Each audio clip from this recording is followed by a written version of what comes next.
Ora, muito boa tarde a todos. Incumbiu-me a Sra. Doutora Graça Enes e a Sra. Doutora Anabela Leão de ser o moderador desta sessão.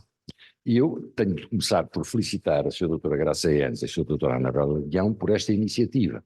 Uma iniciativa que se inscreve nas chamadas conversas do SIS sobre temas de hoje e do futuro. E mais do que isso, inserida nas comemorações dos 50 anos do 25 de Abril. Hoje vamos ter uma conversa sobre o Estado de Direito e em que será protagonista o Sr. Desembargador José Igreja de Matos. E eu julgo não ser inconveniente quando disser que esta conversa sobre o Estado de Direito vai focar uma coisa que me faz sempre lembrar o antigo professor meu, António Manuel Barbosa de Melo, quando falava do Estado de Direito como sendo um Estado de justiça, porque a lei não tem pernas nem anda, e portanto o respeito dos direitos depende em larga medida da independência e da objetividade dos tribunais. O velho princípio da divisão dos poderes, e que hoje, infelizmente, muitas vezes é posto em causa, essa independência, mesmo no espaço europeu. E para falar deste tema, o nosso conferencista de hoje, um magistrado distinto, está na posição ideal por todo o seu percurso. Licenciou-se em Direito pela Faculdade de Direito de Coimbra, é mestre em Direito Judiciário pela Escola de Direito da Universidade do Minho. Entre 2021 e 2023 foi presidente da União Internacional de Magistrados, uma instituição que congrega associações de juízes de 94 países. É vice-presidente do Conselho Consultivo dos Juízes Europeus, desde dezembro, há pouco tempo. É membro do Conselho Consultivo da Rede Global de Integridade Judicial das Nações Unidas. Entre 2012 e 2016 foi diretor da revista Julgar e, mais do que isso, sendo um magistrado distinto, é também autor de obras no domínio do processo civil, da organização e gestão dos tribunais, ética e integridade judicial e direitos humanos. E por todas estas funções que tem desempenhado, viu-se confrontado com esses ataques, digamos assim, à independência dos tribunais, que são, em última análise, a última garantia do cidadão e dos direitos. Volto a repetir, a lei não tem pernas nem anda. E o cumprimento dos ditames da lei e do respeito dos princípios do Estado de Direito depende, em última instância, do recurso à justiça e do funcionamento de uma justiça independente. Ora bem, termino como comecei, agradecendo a iniciativa à doutora Graça Enes e à doutora Anabela Leão, e agradecendo, para além da presença de todos os que se dispuseram a vir ouvir-nos, agradecendo essencialmente ao Sr. Desembargador a atenção de participar nesta iniciativa da Faculdade de Direito. Muito obrigado. Muito obrigado, Sr. Professor. Enfim, o ambiente é informal, mesa redonda, eu tomaria a liberdade de falar sentado, se estiverem de acordo. E queria começar por agradecer as suas palavras, Sr. Professor Almeida Costa, com quem já tivemos algumas ocasiões de privar. E de facto a introdução é muito significativa, porque falar do Estado de Direito é falar da independência do Poder Judicial, dessa importância decisiva em relação à própria existência do Estado de Direito. Agradecer o convite para estar aqui, na pessoa dos três professores que espero eu vão ajudar no debate, a professora Graça Enes, a professora Anabela Leão e o professor Tiago, com quem estive a conversar agora há pouco, com o Tiago Novaes Rocha. E de facto é um gosto estar aqui. A Faculdade de Direito da Universidade do Porto é uma instituição de referência da cidade e tenho procurado agora nestas funções da presidência da relação do Porto, procurar estar sempre próximo da academia e ter uma relação que tem sido uma relação profícua, pelo menos na minha perspectiva, com esta escola. Agradecer a presença, o Sr. Conselheiro sempre uma pessoa interessada nestes temas, de uma juventude que eu invejo, e também todos aqueles colegas que vejo aqui, amigos, mais de colegas, e naturalmente os estudantes, penso que de mestrado, que tiraram algum tempo, que deve ser pouco, não é? Assim, em fase de exames, ao que sei, para estarem aqui a conversar sobre este tema do Estado de Direito.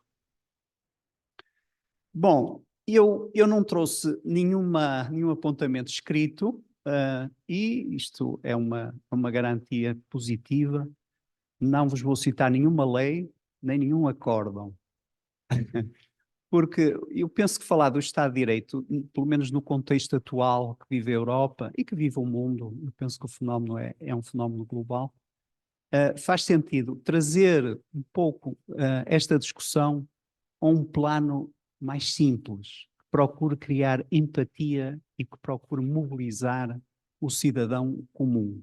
Porque o Estado de Direito diz respeito a mim, a si, a vocês, a cada um de nós, mas não existe, infelizmente, não existe essa perspectiva da importância para a nossa liberdade, para a nossa afirmação como seres humanos, da existência de um Estado de Direito.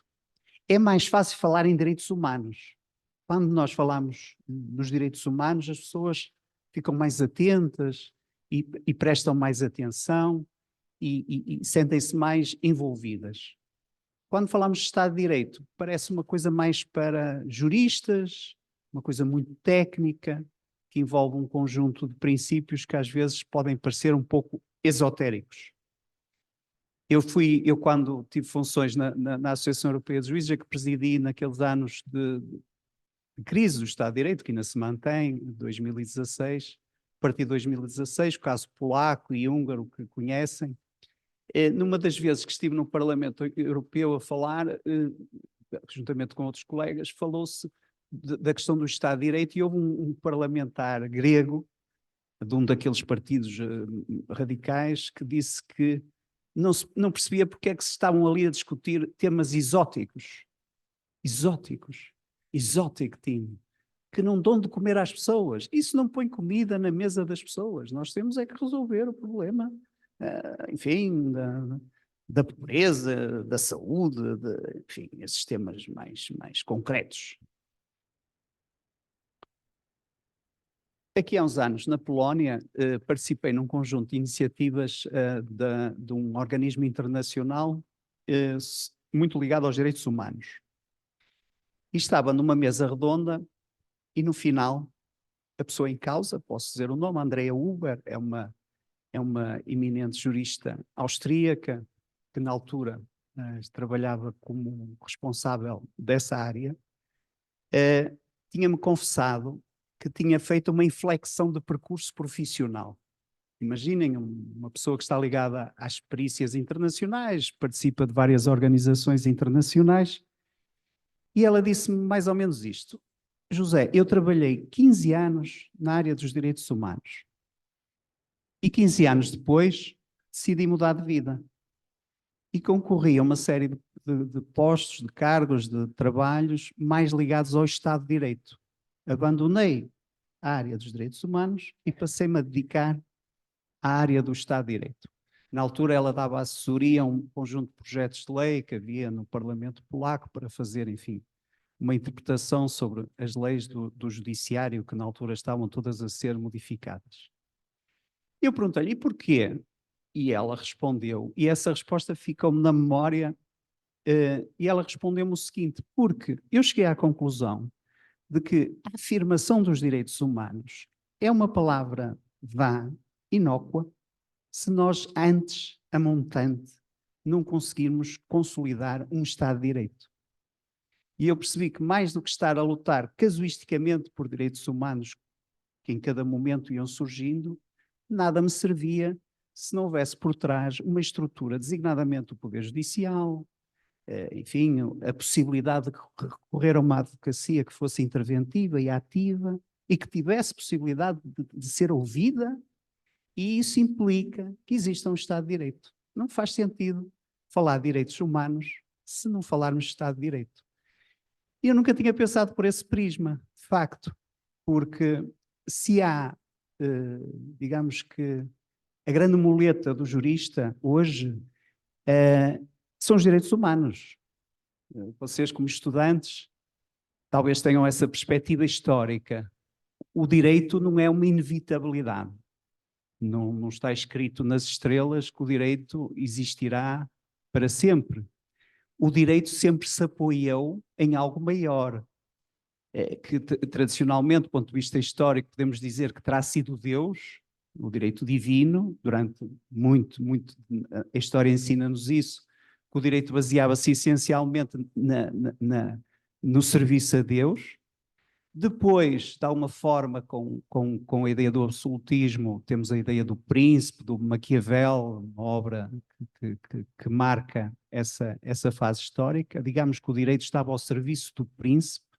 Com a Revolução Francesa, ficou um pouco afastada essa ideia absolutista do direito enquanto executante de algo maior, e passou a estar ao serviço do povo, daquela liberdade, igualdade, fraternidade e o direito visto como ao serviço do povo. E hoje, nos nossos dias, para nós juristas, se nós pensarmos para que serve o direito ou ao serviço, no último, digamos, isto é sempre uma missão final, ao serviço de quem está ao direito, dos direitos humanos, que são direitos humanos de várias gerações. Eu até penso que o grande desafio para os juristas do futuro é a questão ambiental. Eu, quando estive como presidente da UIM, defini o direito ambiental como uma prioridade do mandato, e nós logramos, pela primeira vez, com a ajuda de um conjunto de juristas ligados às Nações Unidas, que na Declaração de Estocolmo, mais 50 anos depois da Declaração de Estocolmo, para quem está dentro desses assuntos, e não é o meu caso, mas digamos, uma declaração charneira, a primeira, a pioneira, que afirma a questão ambiental no contexto das Nações Unidas. 50 anos depois, em Estocolmo, houve uma nova declaração, e nessa declaração foi possível incluir uma referência ao Poder Judicial. Dentro desta perspectiva do Estado de Direito, e de que não faz sentido afirmar um compromisso ambiental se depois os tribunais, os juristas, não tiverem a capacidade de encontrar os instrumentos para que esse compromisso ambiental tenha uma efetividade prática. Porque a questão do Estado de Direito tem justamente a ver com a efetividade prática. Como é que nós afirmamos os direitos humanos sem que seja de uma forma mais ou menos vá, enfim, declaração de intenções, processo de intenções. Para isso precisamos do Estado de Direito, precisamos de tribunais independentes, precisamos de uma advocacia que seja externa ao poder, precisamos de autoridades independentes, mesmo no contexto fora dos tribunais, de escrutínio sobre a atividade política. Precisamos de uma comunicação social que seja efetivamente autónoma e que possa trabalhar sem estar ao serviço de interesses mais ou menos difusos. Todo esse contexto do Estado de Direito, que também nos fala da questão da proteção das minorias, tudo isso é fundamental para afirmarmos então o tal alfa e ômega da atividade do jurista, que é a afirmação dos direitos humanos. E isto, eu não queria falar muito, porque queria deixar espaço para o debate e prometi a mim mesmo não falar a mais de 10, 15 minutos. Isto leva-me à segunda história que eu queria vos contar, que é uma história que eu costumo falar com alguma frequência, porque me marcou muito. Se calhar foi uma epifania, que é uma palavra bonita, uma epifania profissional.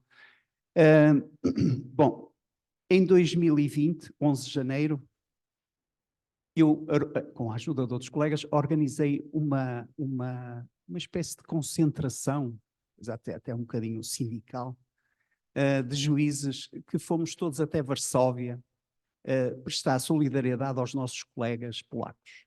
Juntaram-se juízes de 20 países. Na altura foi possível juntar, a situação era muito difícil, processos disciplinares, todo um conjunto de situações que vocês, se quiserem perder algum tempo, podem analisar, em que os juízes independentes estavam a ser vítimas de perseguições, não apenas os juízes, mas no caso concreto estamos a falar do Poder Judicial. O controle, por exemplo, dos mídia é algo sempre... Normalmente o poder político autoritário começa pelo controle dos mídia e pelo controle dos tribunais. São os dois fatores principais para poder conseguir o controle da sociedade e a perpetuação no poder. Mas dizia eu, depois de organizar essa jornada de solidariedade, fui no próprio dia da marcha, fui de avião às 5 da manhã, cheguei ao Supremo, era suposto ser no Supremo Tribunal a concentração, e eu pensaria que estavam lá, não sei, juízes da União Europeia seríamos uns 40, 50, 60, mais, sei lá, 200, 100, 200 juízes polacos. Seria uma manifestação da elite judicial. A advocacia também nos ajudou bastante, haveria também seguramente advogados. Era a marcha das 1000 togas, era suposto levarmos o nosso traje profissional. E depois, a dada altura, percebo-me da concentração de pessoas na rua. E enfim, to cut a long story short, para resumir, estavam 30 mil pessoas. 30 mil pessoas. Muitas seguravam constituições na mão, junto ao peito. Havia muitas pessoas jovens, mas também havia muitas pessoas idosas. E a tal epifania aconteceu quando uma dessas pessoas, idosa, uma mulher, dos seus 70, 75 anos, porque nós depois marchamos desde o Supremo até ao Parlamento e digamos, a marcha terminou no Parlamento, era uma marcha em defesa da independência do Poder Judicial, um tema ainda mais exótico. Mas estavam lá 30 mil pessoas. E então essa senhora veio ter comigo e começou a falar Dziękuję era a expressão que ela utilizava, que significa obrigado em polaco. No fundo, ela queria agradecer a presença do estrangeiro naquelas circunstâncias, de um estrangeiro que se interessou pelo problema da Polónia e pela ditadura que se estaria a instaurar, ou pelo menos havia esse propósito, e queria agradecer a minha presença e também queria passar uma mensagem de empatia, de afeto, em relação àquilo que estava a acontecer com o seu país e àquilo que significava a União Europeia, porque havia de facto uma pressão enorme porque a União Europeia não podia permitir que aquilo continuasse. Hoje a situação está muito melhor, felizmente teve um happy ending. Enfim, nunca se sabe, mas pelo menos hoje é bastante melhor do que era à época. E então eu percebi duas coisas. Primeiro, que aquela mulher representava uma geração que tinha tido já a experiência traumática enfim, da Polónia soviética, se quisermos, do controle soviético sobre aquela região, através de governos que basicamente perpetuavam a ideologia da época. Depois tinha tido aquela esperança materializada no Solidarność, no Lech Walesa, em toda a dinâmica democrática. A Polónia foi um exemplo, um modelo durante muitos anos, ou durante alguns anos, daquilo que era a transição democrática. E ela agora, no final da sua vida, via-se confrontada com a possibilidade de regresso das políticas autocráticas, da negação do Estado de Direito. E tudo isso transpirava daquilo que ela me ia comunicando por gestos, enfim, naquela linguagem universal dos gestos e dos afetos. Abraçámos-nos no fim e, passado 2 anos, um fast forward, quando eu era presidente da UIM, decidimos, a UIM fazia 70 anos, decidimos fazer um vídeo sobre o que significava a UIM, qual era, enfim, o essencial. Era um vídeo de 2 minutos e fizemos mais de 70 vídeos. E eu, no meu vídeo, quando pensei o que é que eu vou dizer, lembrei-me logo daquela mulher. E aquela mulher personifica para mim 2 coisas, e com isto termino. A primeira, o povo. Aquele povo da Constituição. Os tribunais exercem a justiça em nome do povo. Em nome do povo. Isto é decisivo para quem trabalha nos tribunais. Aquela mulher representa um pouco essa ideia do povo a quem eu sirvo, de quem eu sou um mero servo na linguagem tradicional. Servir é algo divino, não é? Como diz no livro no filme A Vida é Bela, não sei se já viram, mas na Vida é Bela transpira justamente isso. Servir é algo divino. E eu estou ao serviço do povo, eu e todos os que trabalhamos nos tribunais. E aquela mulher personificava um pouco essa imagem. E em segundo lugar, isto é que é talvez a mensagem mais importante, é que o Estado de Direito só se afirma se e quando a sociedade civil estiver connosco. Só se a sociedade civil, o cidadão anónimo, aquela mulher, aquelas 30 mil pessoas que se juntaram à nossa volta, perceberem a importância daquilo que significa o Estado de Direito, é que nós podemos aspirar, eventualmente, a ter sucesso. Por isso é que uma educação para a justiça, uma educação para a cidadania, fazer perceber que isto não é um tema exótico, é isto que nos define enquanto seres humanos. A liberdade, a capacidade de escolhermos as pessoas que legitimamente vão exercer o poder, controlado, protegendo as minorias. A democracia liberal, aquilo que é a democracia liberal, com o seu pilar democrático da legitimação pelo voto e o seu pilar liberal da proteção das minorias, dos tribunais independentes, dos mídias, dos mass media independentes, etc. Se nós não conseguirmos atrair a sociedade civil para esta grande missão, para este grande desafio que a nós, juristas, nos cumpre prosseguir, não vamos ter sucesso. E o que aconteceu na Polónia, pouco tempo depois, com a mobilização da juventude para votar, e o que não acontece na Hungria, é justamente a diferença entre sermos capazes de mobilizar a sociedade civil para a democracia e para o Estado de Direito, ou não sermos capazes de mobilizar os mais jovens, enfim, a população em geral, para este desígnio que é afirmar os ideais próprios do Estado de Direito. Eu ontem vi numa rede social, vi um videozinho, se tiverem a oportunidade, sobre as eleições que vai haver agora em junho para o Parlamento Europeu. Tem um vídeo que é feito, é um vídeo pequeno, que passa nas redes sociais, em que basicamente, são pessoas idosas que falam a jovens, aos netos. A professora já viu.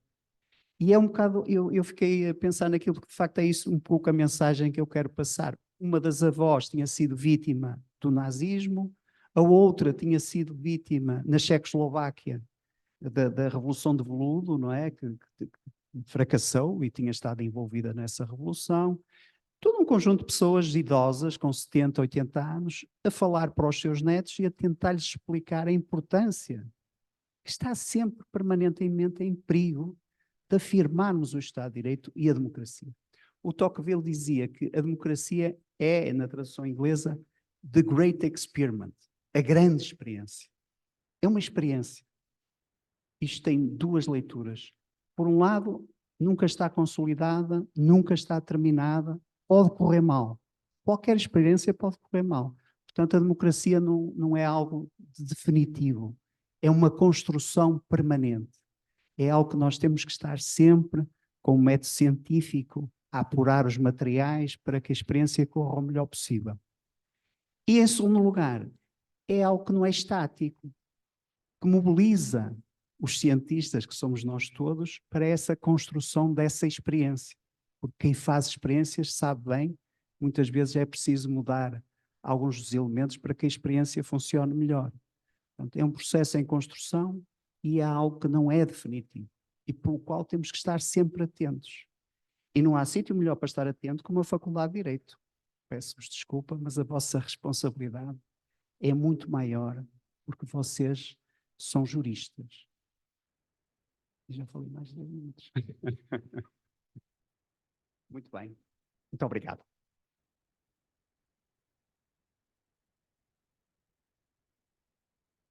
Obrigado nós, agradecemos este magnífico testemunho, quem passou e experienciou todos estes problemas da independência do Poder Judicial, como garante, em última análise, do Estado de Direito. E dito isto, passo a palavra à Sra. Doutora Graça Enes. Obrigada, Sr. Quero começar por agradecer ao Dr. Igreja Matos, que já tínhamos tido a ocasião de nos cruzar numa discussão deste género, mas não era da nossa responsabilidade, aliás, e agora falando da Faculdade de Direito, efetivamente tratou-se de uma iniciativa à época da Associação de Estudantes, Portanto, há de facto aqui uma sensibilidade, não apenas entre os docentes, mas também entre os estudantes, que o Sr. Doutor teve a oportunidade de testemunhar já nesse momento, aqui há alguns, já 2 ou 3 anos, talvez, sensivelmente. Mas eu, desde aquele momento que fiquei com esta ideia que nós tínhamos a obrigação também de voltar a discutir o tema, porque é um tema que mantém atualidade como tinha à época, continua a ter, tem tido evoluções e mudanças, mas continua a ter atualidade e era fundamental. E, sobretudo, associado a este momento que nós estamos a viver e que é a comemoração desse momento histórico, enfim, da Revolução do 25 de Abril, portanto, nesta comemoração dos 50 anos, porque efetivamente, como o Sr. Doutor acabou também de fazer, há uma relação entre o Estado de Direito e a democracia, inquestionavelmente também, não se confundem necessariamente, mas há de facto uma interdependência, não haverá verdadeiramente uma democracia sem haver, como o Sr. Dr. Almeida Costa também já tinha dito, separação de poderes, sem haver independência do poder judicial, porque na verdade agora parece que se vai tornando um modelo de democracia chamado de iliberal, né? E cujo paradigma se encontrou-se na Polónia, encontra-se, o seu maior defensor será o Sr. Orbán na Hungria, mas na verdade de democracia terá sobretudo uma dimensão formal, mas não substantiva verdadeiramente.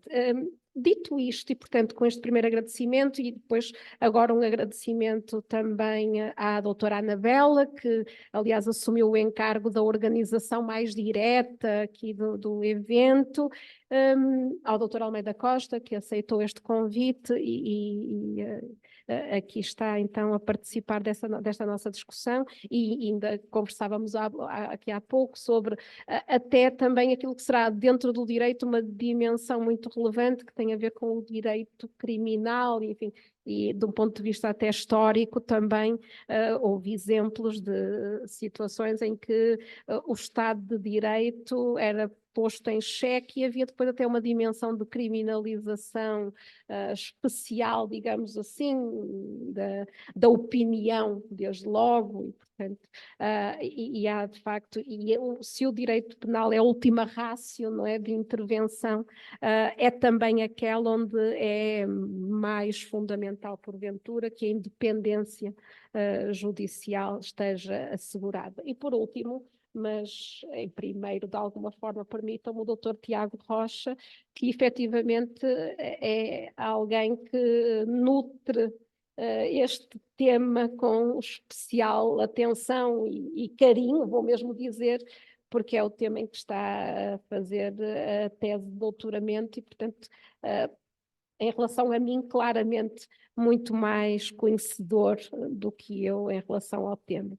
Mas eu, enfim, se me permitem aqui algum elogio da minha própria boca, coisa que não é virtude, será pecado, mas de alguma forma eu penso que terei sensibilizado o Dr. Tiago para este tema quando tivemos aulas de mestrado em conjunto, porque este era um tema que eu trazia à discussão à época nas aulas de mestrado de Direito da União Europeia e, portanto, é a partir dali que depois vai sendo desenvolvido esse trabalho. E, portanto, esse mérito eu acho que tem em alguma medida então, será a razão porque eu estou aqui, por mais nenhuma em especial.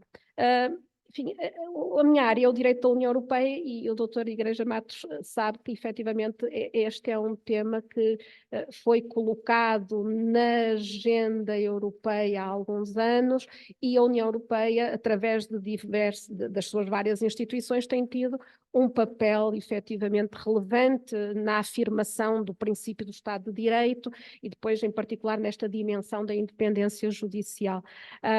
E eu vou fazer aqui um pouco de história, se me permitem, enfim, porque é aquilo que eu poderei dar aqui algum contributo. Eu recordo-me não que esta discussão não tivesse presente vários propósitos, desde em momentos históricos diversos, enfim, sempre muito associada também à democracia, à afirmação dos direitos fundamentais, desde pelo menos a década de 70, das várias declarações que se foram sucedendo a esse propósito, e eu recordo uma em particular em 77, uma declaração das 3 instituições sobre a democracia, precisamente, e a importância desta dimensão, destes princípios fundamentais, a pensar particularmente nas jovens democracias ibéricas, que tinham apresentado o pedido de adesão às comunidades europeias, e o que foi ali foi tornado muito claro que aquele pedido de adesão tinha uma dimensão que era axiológica, jurídico-axiológica, que não era apenas a integração no clube dos ricos, implicava de facto aqui um empenhamento também, e aliás cá sabia-se que isso era relevante, porque esse terá sido o motivo fundamental porque Mário Soares enfim, teve o papel histórico de liderar também este processo. Era a ideia de que a integração europeia iria ser fundamental para solidificar a democracia portuguesa. Portanto, claramente, portanto, este é um tema que vai estando presente, mas estava sempre presente desta forma subliminar, digamos assim. E as coisas mudam num determinado momento a propósito da Áustria e de um senhor que já não está entre nós, que era o senhor Haider, que era de um partido de extrema-direita, que tinha sido governador, salvo erro, da Turíngia, tenho ideia, enfim, portanto, com uma ascensão de um partido com uma agenda populista, radical, de direita, que era estranha à época na Europa, e que num determinado momento fica colocado numa posição em termos eleitorais que lhe permitia vir a fazer parte do governo, e isso fez soar todos os alarmes nas capitais europeias em geral. E é quando esta questão é trazida para a agenda europeia, claramente, e é a partir daí que depois vem a ser integrada nos tratados também, é debatida no Parlamento Europeu, desde logo.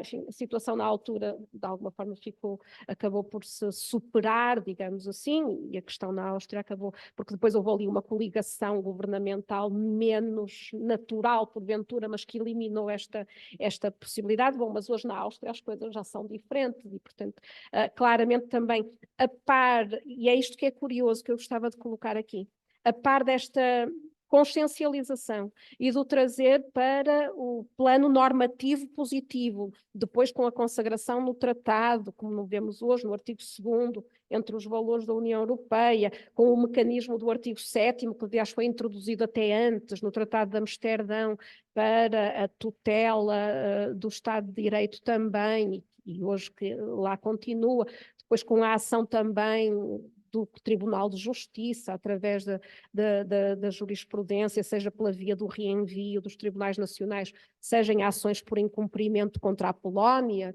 que tiveram lugar.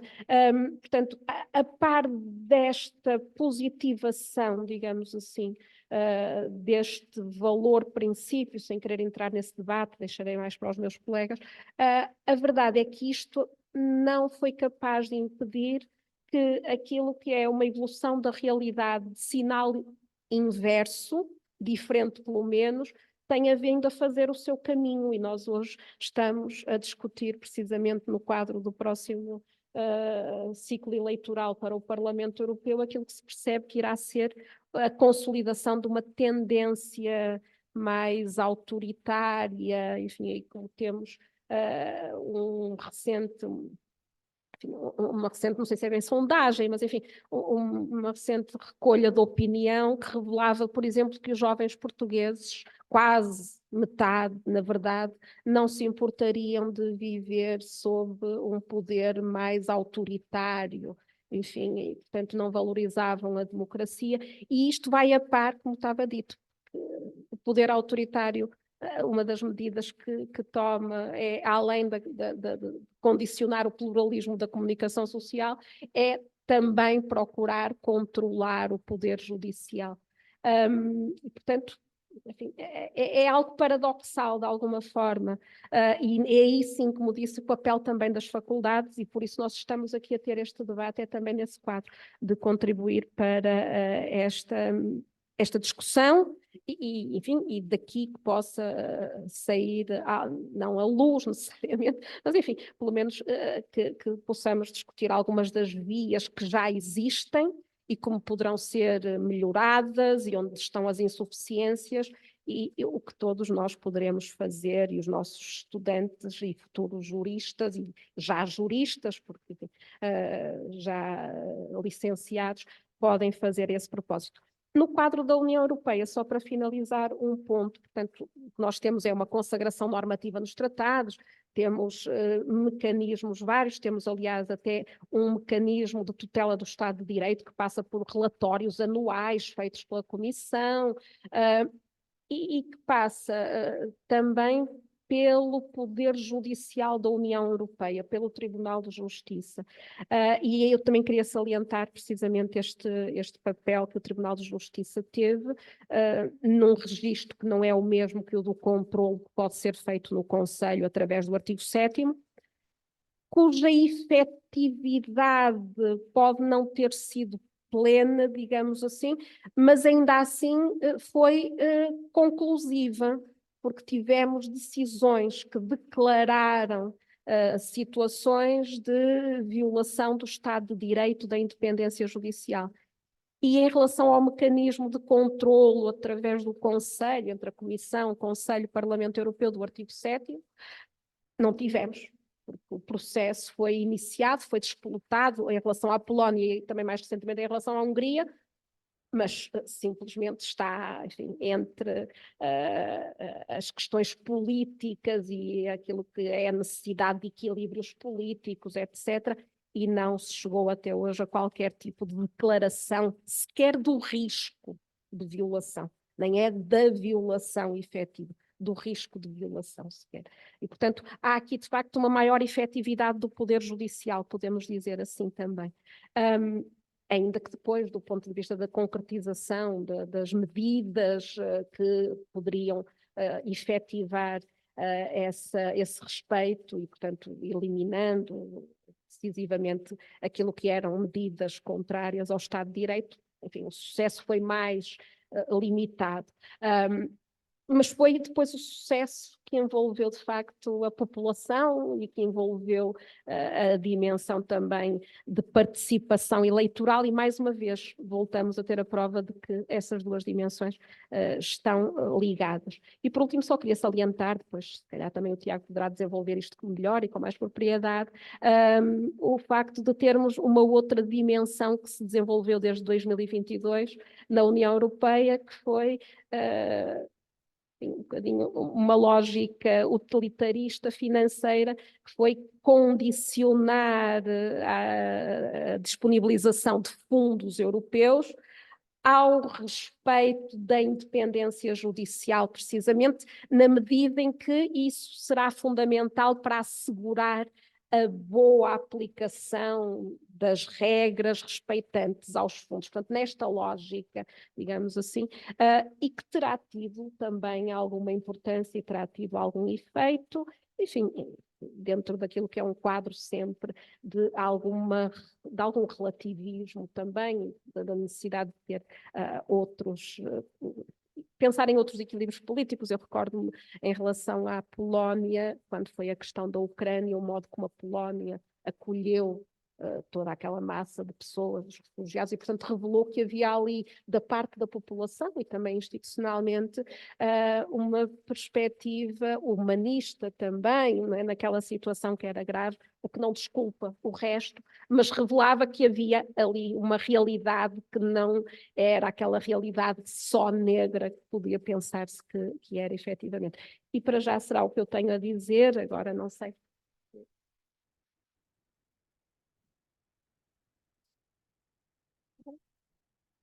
Obrigada, boa tarde a todos, cumprimento os meus colegas de mesa, também enquanto membro da organização, agradeço especialmente ao Sr. Presidente a disponibilidade para vir aqui conversar connosco, porque isto é essencialmente uma conversa, e quando a ideia de tratar o tema de Estado de Direito surgiu na equipa de Direito destas disciplinas da investigação jurídica e do prático, que são disciplinas do mestrado vocacionadas para a investigação e para a preparação dos estudantes para a realização das teses de mestrado, assim, especialmente vocacionadas para isso, pareceu-me de facto uma boa ideia por ser uma espécie, desculpem a expressão, de back to basics, ou seja, é verdade que nós temos que estar atentos à realidade, é verdade que às vezes a academia é acusada de estar fechada numa espécie de torre e não ver o que é que se passa à volta, mas também é verdade que não podemos deixar-nos distrair pela velocidade com que as coisas acontecem e deixar de pensar na complexidade dessas realidades e nos princípios que nós muitas vezes já temos e nas estruturas que já amadurecemos ao longo de muitos anos e que talvez nos possam continuar a dar respostas. E, portanto, se calhar voltar a estes princípios que se estudam no direito constitucional logo no primeiro ano, talvez faça especialmente sentido para pessoas que estão a pensar em temas para abraçar em sede de dissertação. Não estou a dizer que agora toda a gente vai fazer teses sobre Estado de Direito, mas acho que realmente vale a pena pensar novamente no contributo do Estado de Direito, que na Constituição Portuguesa, por sinal, aparece logo à cabeça como um princípio estruturante e associado a outro princípio, que também já se falou muito aqui, que é o princípio democrático. Ao ponto de nós podermos ver neste princípio de Estado de Direito uma espécie de traço identitário da nossa Constituição, de ideia central, do núcleo, integra certamente o núcleo dos princípios essenciais que identificam a nossa identidade constitucional. E se calhar também não é por acaso que no número 4 do artigo 8º lá está o princípio a funcionar como uma espécie de reserva de identidade constitucional nacional. Claro que depois podemos discutir em termos práticos o que é que isto significa, mas de facto está lá também com essa dimensão simbólica. E há pouco dizia, achei muito interessante dizer que o princípio de Estado de Direito talvez fosse mais difícil de passar às pessoas, porque é uma coisa vaga. E os princípios são sempre um bocadinho vagos. Na teoria do direito nós sabemos que o que caracteriza os princípios é terem essa estrutura aberta e vaga, que por um lado lhes permite adaptarem-se a novas realidades e serem otimizados, mas por outro lado também pode criar esta sensação de não percebermos exatamente de que é que estamos a falar ou como é que vamos aplicá-los. Nós, na teoria do direito, costumamos dizer que eles permitem dar abertura ao sistema e permitir, portanto, dar respostas jurídicas a novas questões, mas compreendo que no caso até do princípio de Estado de Direito possa ser um bocadinho difícil passar numa primeira leitura qual é o significado. E, no entanto, eu acho que o significado até é relativamente simples, porque a ideia base parece-me a ideia da limitação do poder pelo direito. A limitação e a justificação do poder também, porque eu acho que há uma dimensão de justificação muito importante no princípio de Estado de Direito. Portanto, o que estamos a dizer às pessoas é que o poder está limitado pelo direito e estamos a dizer que este direito assenta no respeito pelos direitos fundamentais e que limitar o poder implica um conjunto de estruturas e de garantias, a separação e interdependência de poderes, a independência do poder judicial, o direito de acesso à justiça, o princípio do respeito pela lei e pela juridicidade, ou seja, a lei aqui como critério de atuação, que se aplica a todos de forma geral e abstrata, e que não é só a lei, em rigor, é o direito. E, portanto, o que nós estamos a dizer é que o poder está submetido à lei e deve agir de acordo com a lei, com o direito e, designadamente, de acordo com os princípios que estão na Constituição. E, portanto, esta ideia parece-me que é uma ideia muito importante, a ideia da limitação e da justificação do poder, da ligação, portanto, entre o poder e o direito. A genealogia do Estado de Direito mostra que o princípio surge aqui de vários contributos, a tradição alemã do Rechtsstaat, que vem precisamente desta ideia da limitação do poder monárquico, mas também da ideia do rule of law anglo-saxónico.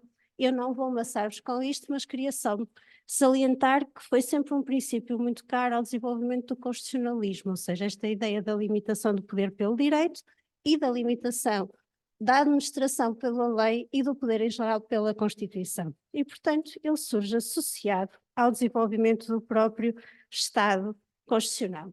Mas, claro, quando falamos em Estado de Direito, podemos ser pouco exigentes, é um dos conceitos que nós trabalhamos com os alunos do primeiro ano.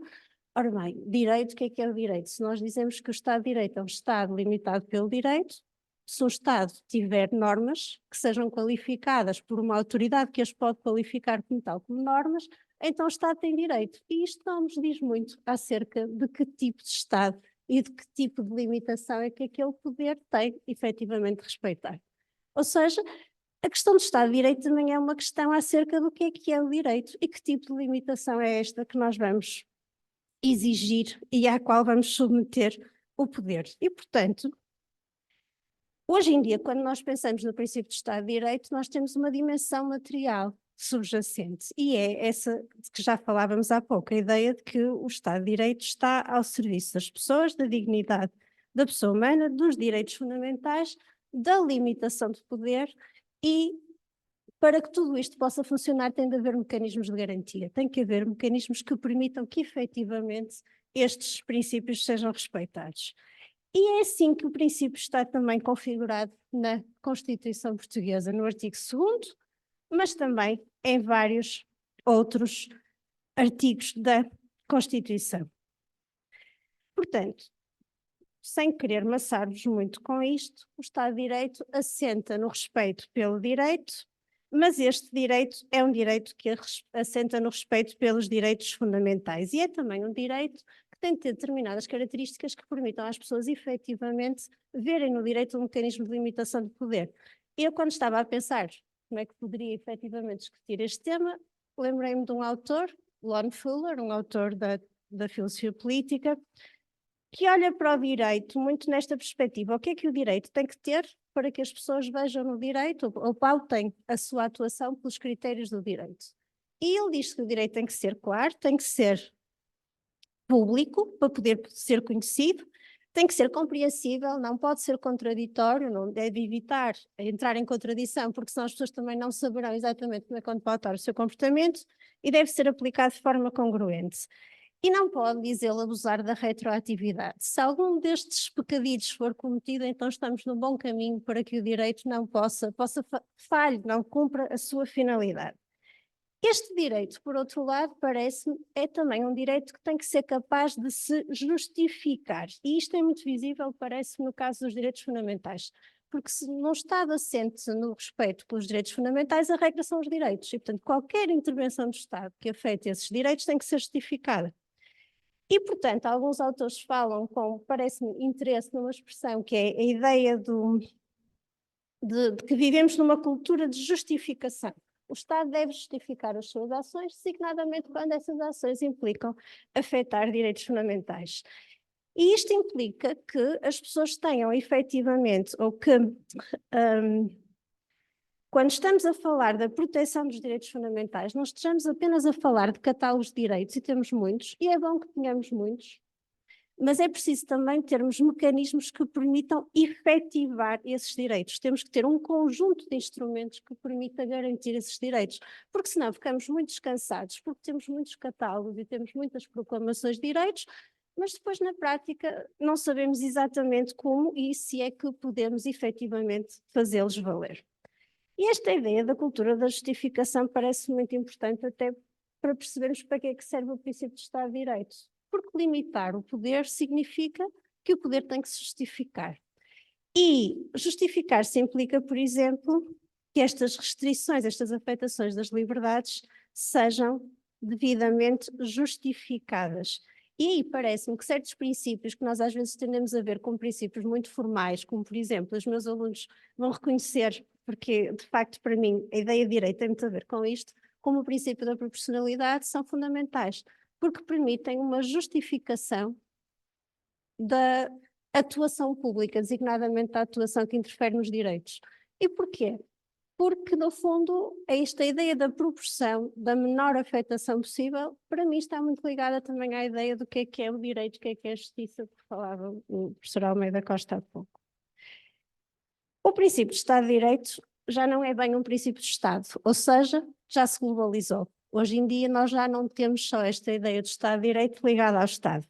Encontramos, já falamos dele aqui, um princípio de vinculação ao direito em organizações que não são Estados ou ainda não são, como é o caso da União Europeia. Mas também encontramos o princípio, por exemplo, a ser aplicado, ou pelo menos a reivindicar-se a sua aplicação nas relações entre particulares.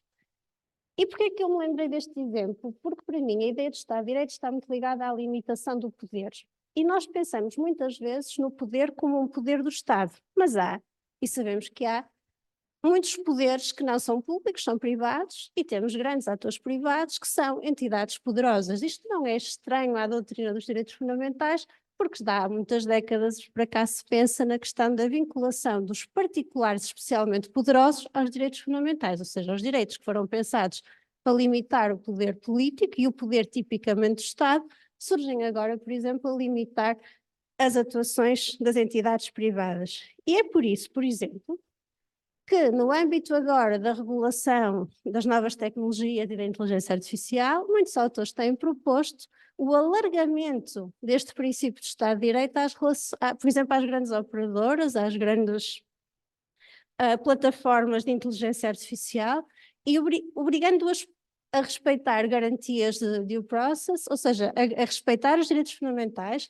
obrigações de transparência, clareza, autovinculação por normas que são previamente conhecidas e estão ao acesso de todos, e depois a tal dimensão de garantia, ou seja, mecanismos que permitam às pessoas defender-se perante, por exemplo, a utilização de inteligência, por exemplo, artificial, que possa pôr em causa os seus direitos. E por isso, alguns autores que trabalham nesta área têm alargado o princípio que nós estamos habituados, ou pelo menos eu estou habituada a pensar, para entidades públicas ao domínio das entidades privadas. E para terminar, porque também não quero tirar espaço ao debate, queria só dizer-vos o seguinte: o Estado de Direito é a vinculação do Estado com o direito. Só que o direito hoje em dia já não é só o direito do Estado. E o direito abriu-se, globalizou-se e tornou-se plural. Plural no sentido também da produção normativa e da aplicação normativa. E num contexto de pluralismo normativo e de pluralismo da aplicação normativa, nós temos também de pensar o próprio princípio do Estado de Direito dessa forma. Quando nós dizemos que o Estado está limitado pelo direito, nós sabemos que já não é só o direito produzido por fontes estaduais, mas também, por exemplo, o direito supraestadual. Por outro lado, nós sabemos também que as dimensões, a proteção de direitos fundamentais hoje em dia já não é só uma tarefa de Estado, é uma tarefa de Estado em articulação, por exemplo, no espaço europeu, com o Conselho da Europa, com a União Europeia, que também protege os direitos fundamentais, ou então, à escala global, temos também muitos instrumentos de proteção de direitos humanos no âmbito das Nações Unidas, só para dar um exemplo. E não temos só instrumentos de proteção, temos mecanismos de garantia. E temos tribunais nacionais a aplicar normas que não são direito de fonte nacional, embora seja direito nacional porque é recebido pelo Estado português, e interpretar designadamente os direitos fundamentais à luz dessas normas. E, portanto, o Estado de Direito hoje é também um Estado de Direito internormativo, se quisermos dizer assim.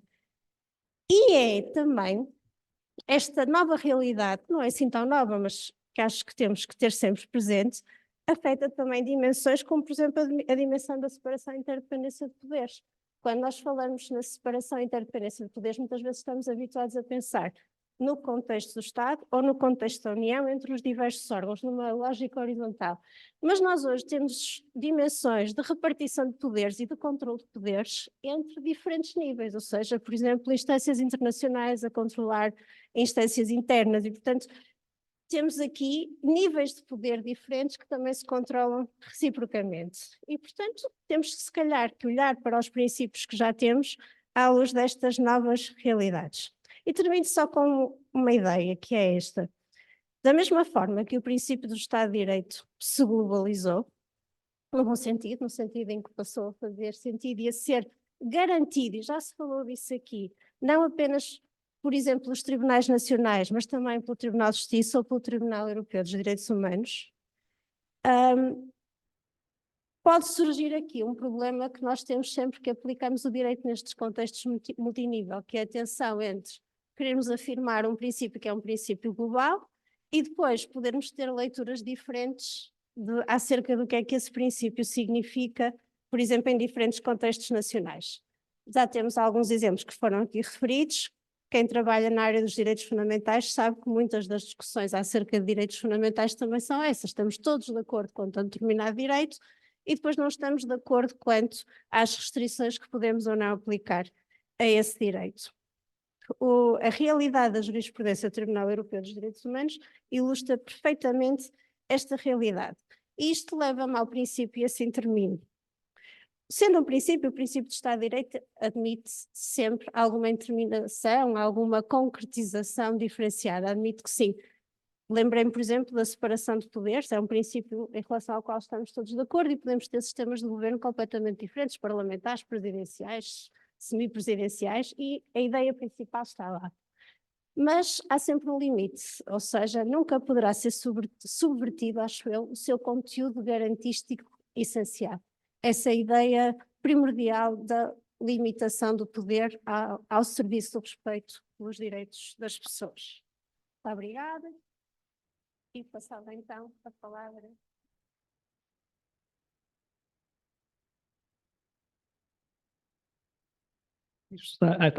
Muito boa tarde a todos. Antes de mais, muito obrigado, enfim, aqui à doutora Graça, à doutora Anabela, pelo convite. Enfim, uma honra estar aqui a falar sobre um tema que efetivamente me é caro. Enfim, o mérito é, de facto, a professora Graça pelo meu interesse neste assunto. Enfim, falar em último traz sempre a desvantagem de realmente não ter nada de muito importante ou muito relevante para acrescentar.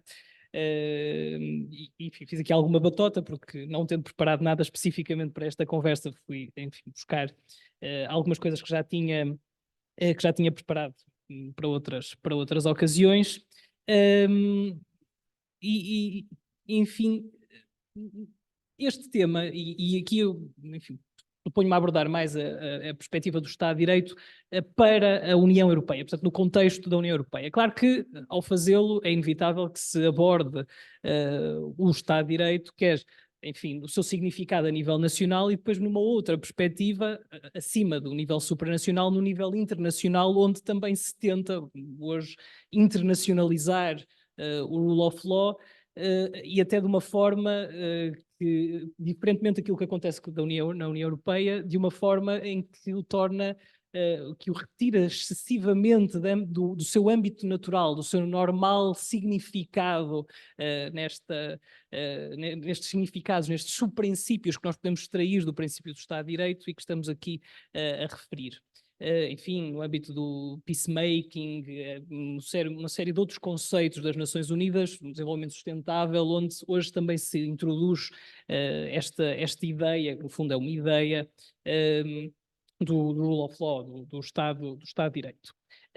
Evidentemente, na União Europeia, o interesse é um tema que está na moda, ou que vem estando na moda há uns anos, o que para mim particularmente é ótimo, mas é uma chatice, porque significa que toda a gente já escreveu ou disse qualquer coisa sobre o assunto, o que torna a minha tarefa particularmente difícil, mas é um tema que surge e que tem aparecido sistematicamente graças àquilo que se tem designado como, enfim, a crise de valores no seio da União Europeia.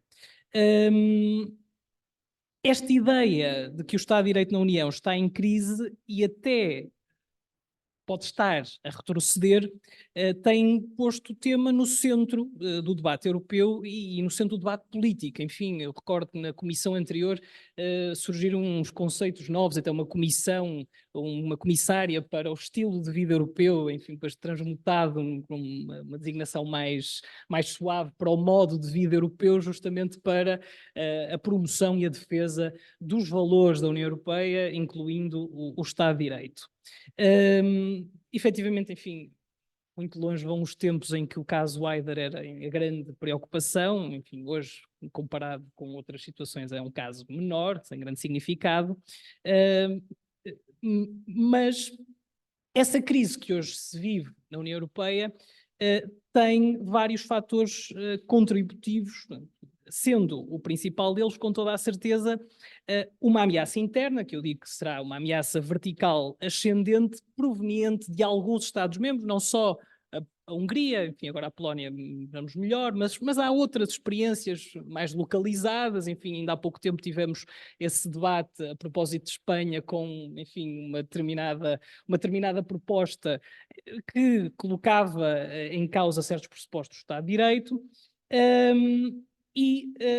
Mas, além dessas ameaças, portanto, verticais ascendentes, nós hoje temos um outro domínio, que é um domínio horizontal, e que se prende exatamente com aquilo que a doutora Anabela estava aqui a referir, e muito bem, que se prende com a globalização de certos riscos, nomeadamente, especialmente os riscos digitais, que vieram, enfim, fazer com que o conceito do Estado de Direito também ganhasse novos domínios de aplicação. Enfim, hoje fala-se efetivamente do Digital Rule of Law, esta ideia de que o poder, portanto, se o Estado de Direito serve a moderação ou a limitação do poder, essa moderação há de ser feita onde quer que o poder se encontre, inclusive estando ele nas mãos de entes privados, não é, que exercem esse poder ou por via de uma delegação pública ou então por via de um exercício autónomo,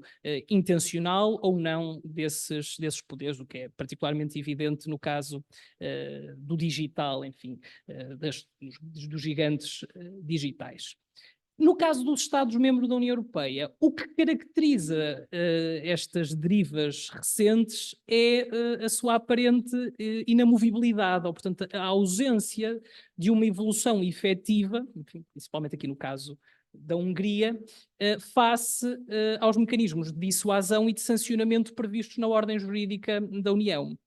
Portanto, nem a ameaça ou a efetiva suspensão de fundos europeus, nem, enfim, a aplicação muitas vezes de sanções pecuniárias de valores elevados, parecem ser suficientes para que haja uma resolução inequívoca dos problemas identificados. Claro que tem sido possível, enfim, no xadrez político, encontrar soluções de consenso em que há cedências mútuas, até porque, enfim, há aqui depois um lado perverso no meio disto tudo, que é a circunstância de, ao tentar fazer aqui um enforcement destes valores, ao tentar garantir que os Estados-membros cumprem o Estado de Direito, a consequência é que naquelas matérias que depende a União Europeia para deliberar e decidir depende da unanimidade, fica refém destes Estados que, de certa forma, depois exigem como moeda de troca o aliviar, neste caso será a concessão de fundos ou a disponibilização dos fundos, enfim, do PRR, em troca da aprovação de determinadas medidas. Eu recordo-me, enfim, há alguns anos, em conversa com a doutora Graça, justamente numa aula de mestrado do prático, eu lembro-me de lhe dizer que tinha particular interesse em temas que eram um bocadinho mais, puxavam mais ao filosófico do que propriamente ao jurídico puro. E, de facto, o Estado de Direito permite esta dupla dimensão. E permite que nós olhemos para o Estado de Direito, e vou aqui fazer uso disso, e identificarmos, se quisermos, três grandes paradoxos. O primeiro paradoxo que eu gostaria de, enfim, falar aqui parte da função primária do Estado de Direito e da relação que este princípio estabelece com o poder. De facto, o Estado de Direito constitui, antes de mais, um elo ou uma conexão entre o direito e o poder e canaliza e ordena as relações que se estabelecem entre um e outro. Ora, o que significa que a função primária do Estado de Direito é a tal moderação ou limitação do poder onde quer que ele esteja, como eu já tinha dito.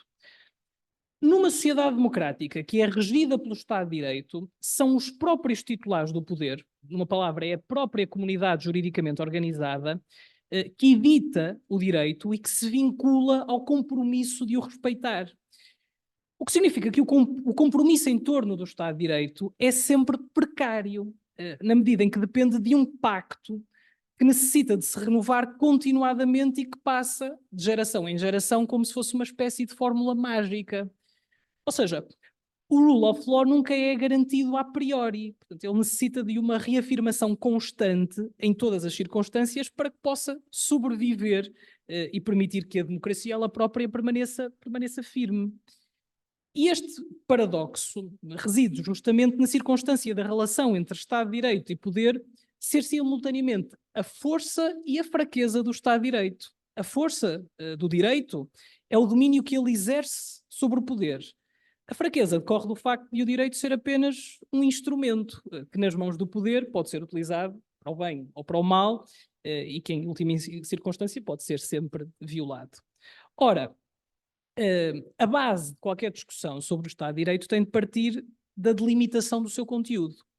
E depois aqui há dois grandes caminhos, dois caminhos essenciais que a doutrina vai apontando, enfim, um conceito thick, ou espesso, de Estado de Direito, uma concepção material, e depois uma concepção fina, thin, que será sobretudo uma concepção formal. Esta concepção material, enfim, que é aquela que eu prefiro, me parece a correta, é que associa, numa relação de equiprimordialidade, fala Habermas, ou de uma dependência originária, de uma mútua interdependência, o Estado de Direito, a democracia e os direitos fundamentais, como foi aqui já referido abundantemente. Numa versão fina do conceito, nós estamos sobretudo a falar de uma perspectiva hierárquica das ordens jurídicas e, portanto, da obediência dos níveis inferiores àquilo que é postulado pelos níveis superiores. Claro que, como o Sr. Desembargador aqui salientou muito bem, o risco de se adotar esta concepção material do Estado de Direito é o facto do conceito surgir, não é, como um multifacetado princípio-chapéu, que é de difícil definição e que se transforma, enfim, nas palavras de Joseph Raz, num mero slogan, sem nenhuma concretização. Ora, aceitar uma concepção fina, puramente formal, implicaria, todavia, limitar excessivamente o rule of law, portanto, afirmando, mesmo nos contextos em que o poder é exercido de forma autoritária ou totalitária, mas em que há, do ponto de vista formal, o respeito do princípio da legalidade, do princípio da certeza e segurança jurídica e por aí fora.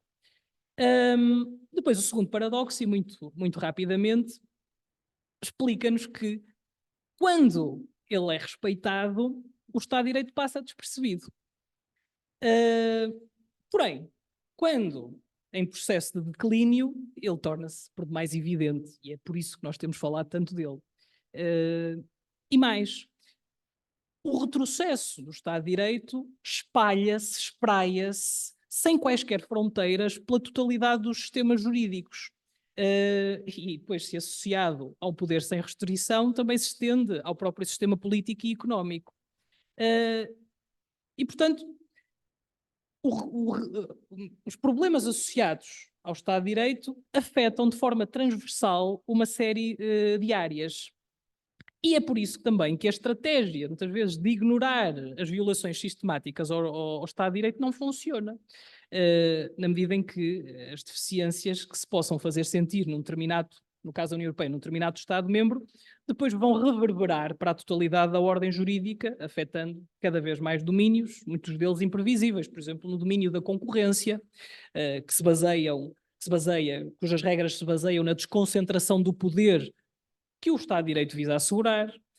No caso do espaço de liberdade, segurança e justiça, aí, de forma mais óbvia, na medida em que, enfim, o princípio da confiança mútua, que está na base do reconhecimento mútuo, tem como base a crença de que, entre si, que os Estados-membros respeitam os valores em que a União se funda. Quanto ao terceiro paradoxo, enfim, no fundo trata-se de trazer aqui este apelo, não é, à sociedade civil, também falava o Sr. Desembargador, é que o Estado de Direito é um elemento central das democracias, no fundo é a religião das democracias. Ora, como qualquer religião, o Estado de Direito precisa de fiéis praticantes. Em última instância, o Estado de Direito é um conceito construído pelo homem gregário, pelo que a sua resiliência depende da fidelidade desse mesmo ser político. E aqui é aqui que reside o paradoxo. Portanto, apesar de moderar o poder, o Estado de Direito depende, em última circunstância, desse mesmo poder resoluto para exercer a sua função. Enfim, não é todo tonto trazer aqui, como já Lovenstein falava-nos das democracias militantes, nós também precisamos de Estados de Direito militantes que se defendam a si próprios. Enfim, para terminar, dizer só que, no caso específico da União Europeia, o que tem acontecido tem sido uma profusão de instrumentos, ou de hard law ou de soft law, tentam, enfim, conformar, tentam garantir que os Estados-membros respeitam o Estado de Direito e os demais valores fundamentais. O que, de certa forma, tem revelado que os mecanismos existentes não funcionam como previsto ou não funcionam de forma ideal, até porque não têm resolvido a situação. Aliás, agora recentemente no projeto de reforma dos tratados apresentado pelo Parlamento Europeu até se dá um passo em frente e coloca-se o Tribunal de Justiça a poder declarar a existência de um risco e de um incumprimento dos valores fundamentais. Enfim, há vários exemplos. Aquele, do ponto de vista da hard law, mais significativo de 2022 é o regime, ou o Regulamento Geral da Condicionalidade, que recentemente, enfim, uma auditoria do Tribunal de Contas, um relatório do Tribunal de Contas Europeu, que é bastante crítico desse mecanismo, sobretudo do ponto de vista da sua operacionalização. Portanto, a conclusão a que chegam é que os meios e os mecanismos depois operativos internos da Comissão para a aplicação daquele regulamento enfim, são incipientes no mínimo, embora ele seja importante nos seus objetivos. Nesse regulamento, a União Europeia, o legislador europeu, faz uma coisa muito interessante, que é avançar com uma definição de Estado de Direito. E adota justamente esta perspectiva, este conceito material de Estado de Direito, porque diz claramente que ele é indissociável da democracia e dos direitos fundamentais. Depois, apercebendo-se que isto, se calhar, era um bocadinho impraticável quando fôssemos tentar perceber que violações é que davam origem à ativação do regulamento, delimitou, e, portanto, deu ali uma série de exemplos, uma enumeração exemplificativa de situações de violação, já em torno da independência do sistema judicial, enfim, e outras coisas mais concretas, portanto, afastando violações mais subtis da democracia liberal, enfim. Isto para dizer que, no caso da União Europeia, e isto me calo, nós tratamos o Estado de Direito como um valor, assim que ele vem referenciado no artigo 2º, embora, da minha perspectiva, no direito da União Europeia, a expressão valor e princípio é sobretudo, enfim, são sinónimos, não há aqui não há nenhuma diferença.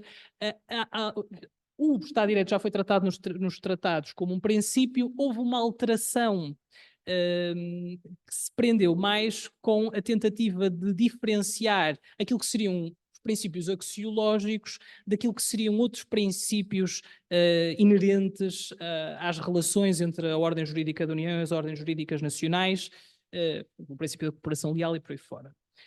Portanto, quanto a isso, o facto de ser tratado no direito da União Europeia como um valor não é significativo. A discussão filosófica e política que podemos ter no caso da União Europeia é esta. Neste momento, as violações sistemáticas e reiteradas ao Estado de Direito não são um fundamento para que um Estado-membro possa, no fundo, vamos simplificar, ser expulso da União Europeia. Isso não acontece. Portanto, o artigo 7º, aquilo que permite é a suspensão de certos direitos, nomeadamente, enfim, mais gravoso, suspensão de direito de voto no Conselho, mas nunca a expulsão. E o problema filosófico que se coloca é, numa União que se afirma como promotora de um conjunto de valores, em que todos os Estados-membros, por força do artigo 2º, se afirmam respeitadores daquele núcleo de valores, se tivermos um ou mais Estados-membros que se afastam reiteradamente desse quadro, qual é a possibilidade de ação da União? Será que deve poder ir ao ponto de poder afastar esse Estado-membro daquele clube? E se não o fizer, quais são os riscos que daí advêm para a própria sobrevivência da União? E por isso, enfim, tenho dito, talvez mal, mas que esta questão do Estado de Direito é uma questão existencial, em certo sentido, para a própria União Europeia, e, portanto, merece o debate e a atenção que tem merecido nos últimos tempos, e se calhar estendi-me bastante nestas considerações, eu peço desculpa. Por ver se...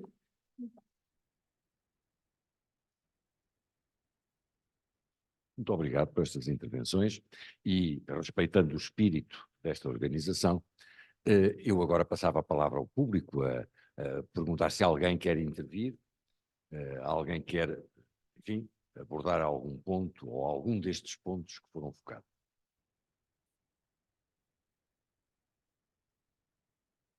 Obrigado. Eu não resisti à tentação de vir aqui ouvir o Sr. Presidente da Relação de Porto tratar de um tema que realmente é atualíssimo.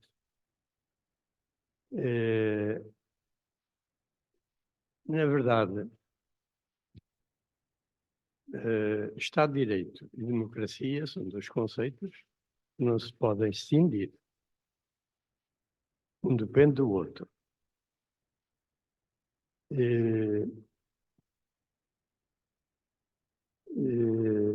Eu peço desculpa, mas a minha memória, de vez em quando, já me prega umas partidas. Portanto, um depende do outro.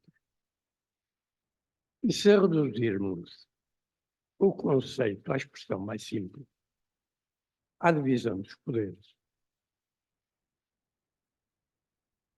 acontece que na sua expressão nunca foi pura. Nunca existiu pura.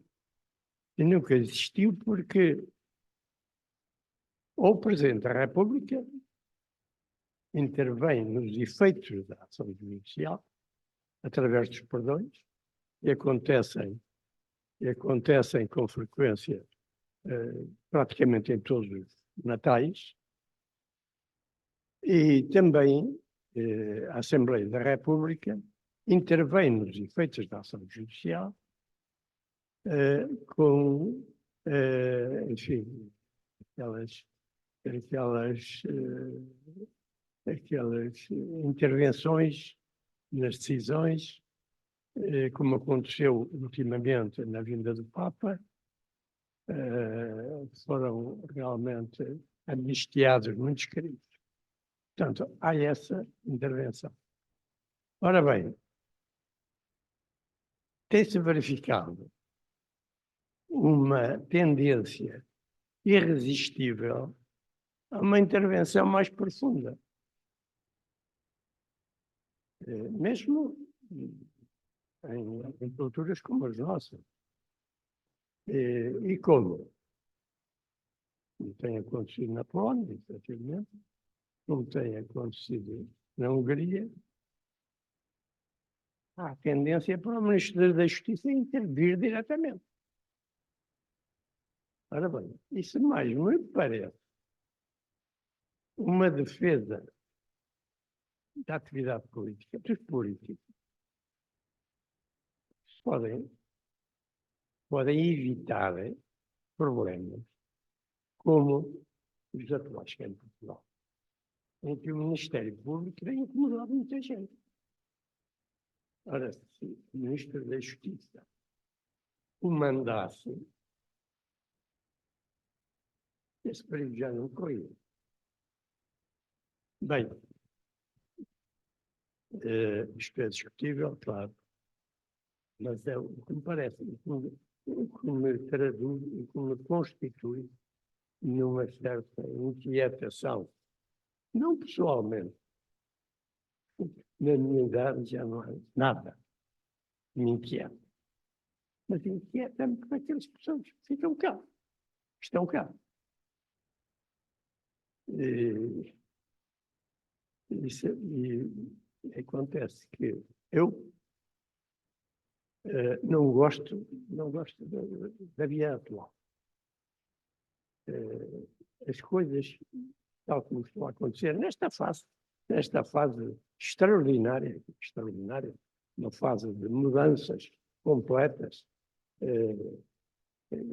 coisas que há 30 anos, 40 anos, eram inconcebíveis, mas com a intervenção da inteligência artificial, tudo se baralhou, tudo se modificou, e como já disse há bocadinho, ainda não damos conta. Ainda não damos conta, e enquanto não damos conta, é a tal história cogito ergo sum. Só quando isso não acontece é que começamos a perceber as coisas. E elas começam a existir. Bom, eu não lhes tiro mais tempo, peço desculpa pelas minhas perturbações, mas isto já é um estado normal dos meus. Ainda vou fazer este ano 90 em dezembro. E isto não é indiferente, não é irrelevante. Embora eu tente reagir. Muito obrigado pela vossa atenção.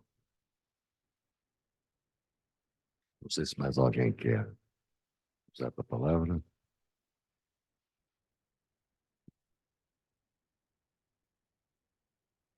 Mais ninguém quer usar a palavra?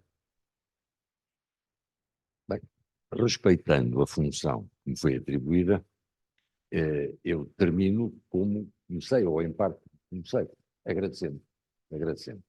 Agradecendo a todos os que vieram aqui, agradecendo à organização, agradecendo muito particularmente ao senhor desembargador, e agradecendo a todas as magníficas intervenções que aqui tiveram. E dito isto, pergunto às organizadoras, está terminada a sessão? Ou ainda não? Quero usar a palavra? Bom, talvez duas notas. Primeiro, saudar a juventude dos 90 anos, que acho que é o que mais fica, mais impressivo do que fica desta sessão.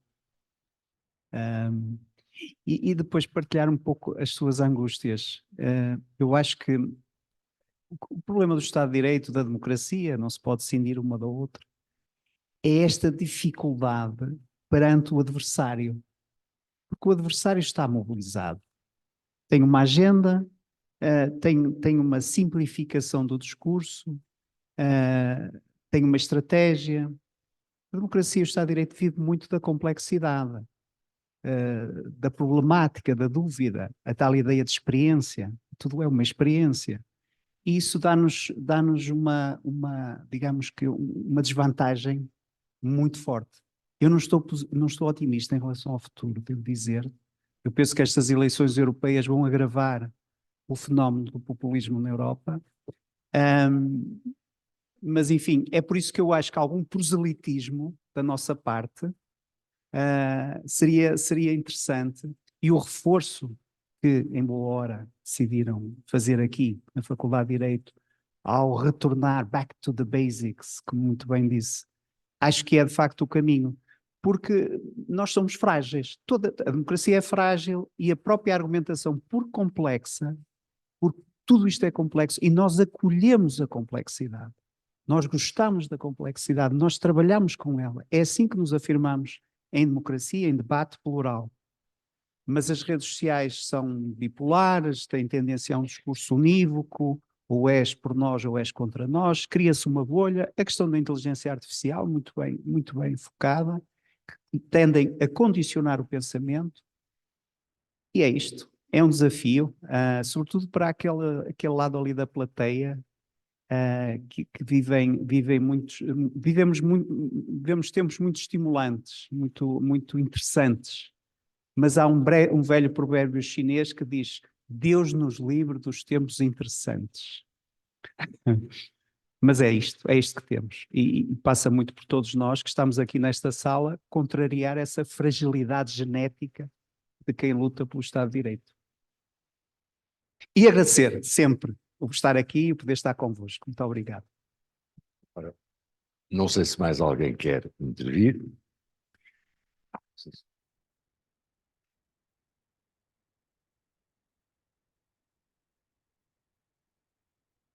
A falar um pouco em geral, porque enfim são tantos os temas abordados, de certa forma as problemáticas que foram trazidas, depois comentar apenas uma delas torna-se um desafio, porque acho que cada um dos intervenientes trouxe pontos fundamentais que eu até queria comentar, mas é difícil organizar todas as ideias. Ora, esta última intervenção suscitou-me de certa forma talvez um comentário que eu gostaria de fazer, também em nome de uma geração talvez mais nova. Eu sou da geração talvez dos anos 2000, uma geração já completamente digital, que sofre de certa forma nativamente com estes problemas do digital e também com a beleza, e também a propósito do 25 de Abril, a beleza da liberdade e da revolução. Somos uma geração, de certa forma, que foi concebida já depois do 25 de Abril e não conhecemos uma realidade que era do país antes de 74. E isso é um dos perigos que também foram, de certa forma, evocados aqui. É o perigo do conforto, de certa forma, da habituação, e esse proselitismo, talvez, que foi mencionado, é realmente importante. É importante suscitar alguma ação, alguma ação de proteção enfim, contra o autoritarismo, contra, de certa forma, todo este medo às vezes que se tenta incutir, e mais uma vez o que se falou também da comunicação social, das redes sociais como um quarto poder, os novos poderes, os poderes também que são, de certa forma, também estão na mão dos privados, e de facto são muitos desafios. A vida hoje em dia também, por conta das redes sociais, por conta do digital, é também muito acelerada, de certa forma. São muitos os temas que temos que abordar, muitos desafios que temos que enfrentar, e de facto, uma palavra ultimamente de apreciação a todas as intervenções, e a intervenção também agora última do Sr. Dr. Juiz. Muito obrigado. Obrigado pelo seu contributo. Mais ninguém quer falar, enfim, desta plateia mais jovem? Mais ninguém? Bom, então, seguindo as instruções das organizadoras, agradecer a todos, muito particularmente ao Sr. Desembargador, Presidente do Tribunal da Relação do Porto, as magníficas intervenções, e esperar, esta é uma faculdade que se pretende aberta à sociedade civil e ao diálogo com a comunidade. Aliás, esta faculdade corresponde, ou veio satisfazer um velho sonho da cidade, que era ter uma faculdade de Direito, e creio que está a cumprir, dentro das limitações todas, entre as quais também as orçamentais. Sabemos que as instituições públicas vivem sempre na carência, mas apesar dessa carência, tem vindo a cumprir, e a Sra. Doutora Graça Enes e a Sra. Doutora Anabela Leão, com esta organização, representam esse esforço que a Casa tem feito no sentido de trazer aqui problemas vivos, problemas da atualidade e em diálogo com a sociedade civil. Muito obrigado a todos, e então ficamos por aqui hoje. Muito obrigado mais uma vez.